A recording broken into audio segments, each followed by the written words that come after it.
Guys, I burned out. Like, fully.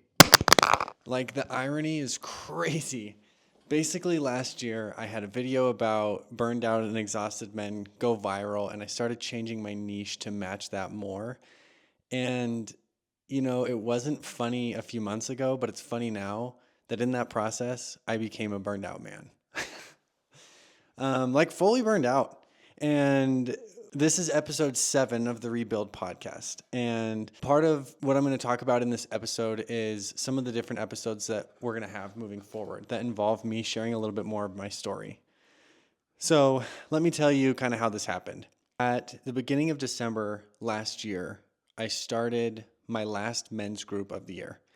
And getting a group started is a lot of work. It's posting a bunch of content. It's stories, reels, posts, carousels. It's DM conversations with hundreds and hundreds and hundreds of men, hopping on calls with dozens and dozens of men.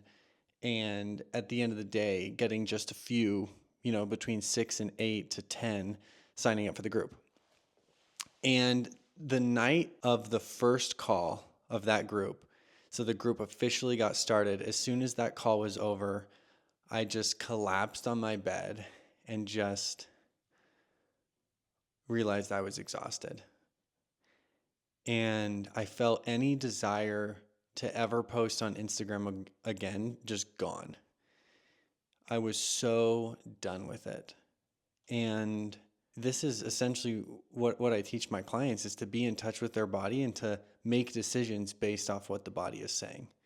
And my body was giving me a very clear signal, and it's time to take a break. So immediately I just stopped posting overnight. I had posted almost every single day for the entire year, and I just stopped after the first week of December, because I realized there was something about the way I was doing my business that wasn't working. There was something about the way I was doing it that was leading me to be burned out and exhausted. And in retrospect, I'm really grateful for what happened, because I got acquainted with a different aspect of burnout that's going to help me be better as a coach for the different men that I work with and the different kinds of burnout that they experience. And as I sat with myself in those weeks of silence, it was also during the holidays, I realized that at some point I had deviated from being fully authentic. I think when I started getting so much attention at the beginning of the year and thousands of followers, I started to allow fear to creep in of losing it. And in acting in fear, I played it really safe. And I cut off different parts of myself that might lead to rejection in order to continue growing. And I did. Last year, I grew, over 80,000 followers on Instagram and more on Facebook and TikTok. And it's like when an actor moves to LA, they sort of have to suck dicks to get their first casting, right? Their first role. And then once they have their role and they start to do well, at some point there becomes a moment where they don't need to do that anymore, and they can start to be themselves again. They can start to say no to certain roles, no to certain things. And I was listening to a podcast with Chris Williamson and John Bellion. And for those who don't know, John Bellion is known for just the most soulful music. Music is his craft. And he sits with songs and works them until they are pieces of art. On this podcast, he said something that really struck me. And he basically said, to succeed, you have to find the balance between vanity and humanity. He said, if you're an artist and all you care about is humanity, you will continue to create art, but it's just going to be for your friends and your family. It's never going to get off the ground. You're always going to be the broke artist in the apartment downtown trying to make it big. And if you're all vanity, you're going to lose your soul. And there has to be a balance between vanity and humanity. You have to know when to kiss up to get opportunities, and also when to stay true to yourself and produce art that feels in alignment with you. And I love that because it's so not perfectionistic. And I'm a healing perfectionist. I'm a recovering perfectionist. And I realized that in my work, I had become too vain and less humane. In sort of trying to earn my stripes and gain a following on Instagram, I basically did whatever the algorithm wanted me to do. And the blessing was that I was able to reach thousands and thousands of men and give them some pretty great resources to overcome their exhaustion. The downside is I didn't get to connect with myself as much. I didn't get to show my own personality, my own growth as much. And as December came and I sat with myself, I realized I had been hiding, and it was time for me to stop hiding. And so this is the first podcast episode of many where I'll just be talking about my story. Recently, on one of the group coaching calls with the men in the rebuild, I asked them what would be more helpful on these calls. What are things that we could do that would add more value to these calls? And one of the comments was, hey, Nate, it would be cool if you were more vulnerable about what you're going through and told us stories from your own personal life about how you're implementing all these things. And that was such beautiful feedback. And ever since then, I've been doing that. And truly, I don't think this is unique to men. Maybe it is. It's so much easier to learn from story, from someone's example, than it is just from raw concepts. And so this isn't, these episodes aren't born out of a need for attention or a need for everybody to know about my personal life. The purpose of these episodes are for you to hear stories that put the principles I'm talking about in practice. And the number one principle I'm wanting to really illustrate in this episode is how to overcome burnout. And it started with me listening to my body and making a decision. The decision was to stop posting. When I stopped posting, it allowed me to sit with myself more. As I sat with myself more, I became more aware of what I was liking and what I was not liking about how I was doing my business. As I became more aware of what I liked and what I didn't like, I began to make changes to optimize my job to be something that I enjoyed again and not something that I felt like a slave to again. And right now it's January 20th, and yesterday was the first time since the first week of December where I started really enjoying my job again. And here are the changes I've made since then. One, I stopped just posting whatever the algorithm wanted me to post and started asking myself, what kind of content do I like to make? And the fact of the matter is, I hate trying to create tiny, short little videos that provide some sort of life-changing value. It's just unrealistic. And I'm also tired of trying to get the sort of clients that think that's possible.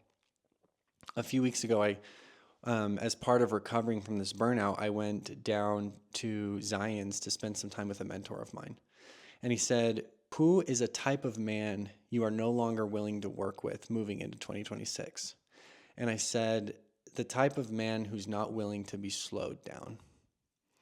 You see, this last year, I've been trying to cater to the men that are doom scrolling on Instagram and capture them in a 7-second video that resonates deeply with them. And the problem with making content that everybody likes is commitment is low. And so going through hundreds of DM conversations, thousands of emails, dozens of one-on-one calls resulted in very few men actually committing to change. This is essentially the dilemma of the people pleaser. The people pleaser goes around trying to be what everybody wants them to be. And the problem is no one really ever wants them for who they are. And it's not that the purpose of my coaching is to be wanted as I am. In fact, that would be inappropriate for me to be trying to get my emotional needs met from my clients. But the point is, by people pleasing to everybody in the world, I diluted the product. I diluted really the value that I have as a coach. If you go on 100 dates and you're whatever your date wants to see, you're not going to go very deep with any of those people because you're performing. You're wearing a mask. So 2025 was the year of attracting millions and millions and millions of views and getting a dozen clients. 2026 is going to be the year of getting 100 views and 10 clients. And the reason why is because I'm going to start to do content that doesn't burn me out. And what doesn't burn me out are doing podcast episodes like this where I get to be real and honest and where I get to actually coach. Instead of trying to dilute my message into a little viral reel, I get to just actually be honest about the things that heal. And the things that heal take time. And they're not going to be appealing to the dopamine addicted brain that's scrolling late night on Instagram. That's just not going to happen. Those are the same guys that are going to download a free guide, that are going to book a call, that are going to show up and never actually truly commit because they're looking for something that's quick and that's easy. And I tried to be the answer for those people, and it burned me out because the truth is it's not quick and it's not easy. And so I've started creating just the kind of content I enjoy. I've been posting reels from podcast episodes and little snippets of Substack articles. The reason why is the kind of client I'm looking for, the kind of man that's willing to slow down and actually hungry for growth, that client is going to listen to a podcast episode. That client is going to read a Substack article. They're going to consume a piece of content on Instagram and then go to another app without me putting them through a very sexy landing page and a funnel and selling them into it. They're going to want it naturally. And so I'm meeting soon with the people that help me with all my back end, and we're going to tear it all down. Website landing pages are going to be white pages with a single video and a single headline and a single button. And that is going to filter out those who are looking for a sexy, sleek solution and those who are actually looking to do the work.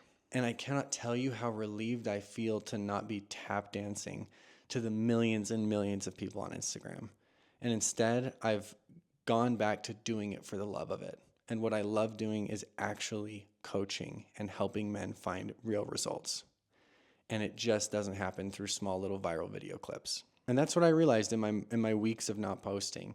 And as I've gone back to just writing articles and creating these podcast episodes, all of a sudden I feel like I'm myself again. I feel like I'm back in the right place, and that energizes me.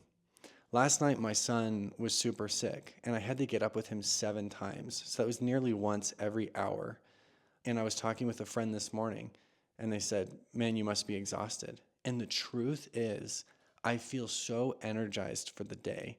And it's not because I got great sleep, but it's because I'm excited to do my work. I'm excited to make this episode. I'm excited to write my Substack article. And I'm going to be honest with you, a month ago, that was not true. I was completely burned out.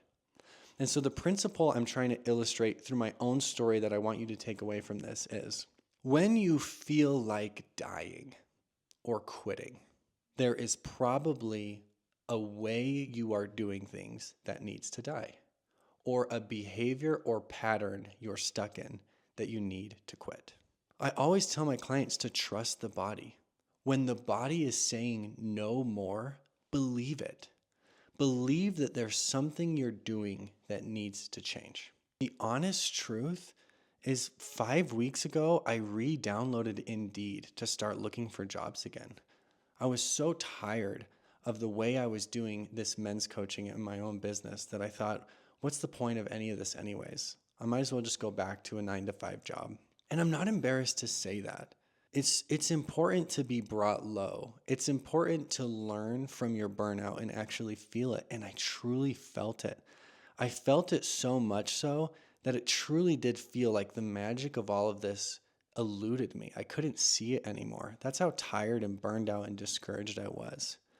But by just allowing myself to feel it, to be in that place, that is what led to the realizations of what I needed to change.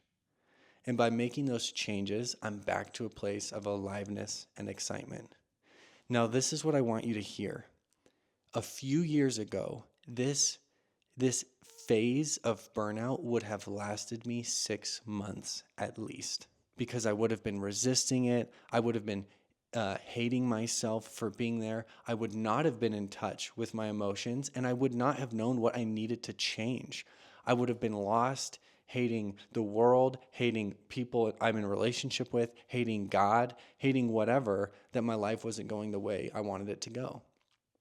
That disconnection from self and that lack of emotional awareness would have costed me months and months and months, thousands of dollars, so much happiness, so much connection and closeness.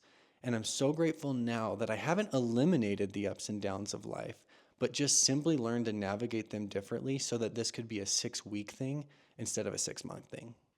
So if you're listening to this and you're feeling burnout and exhausted, I want you to know I've been there, and I don't think it's a moral failing. This is part of life. This is part of learning how to be a version of you that you enjoy and that you can continue to be through the rest of your life. Burnout is a teacher.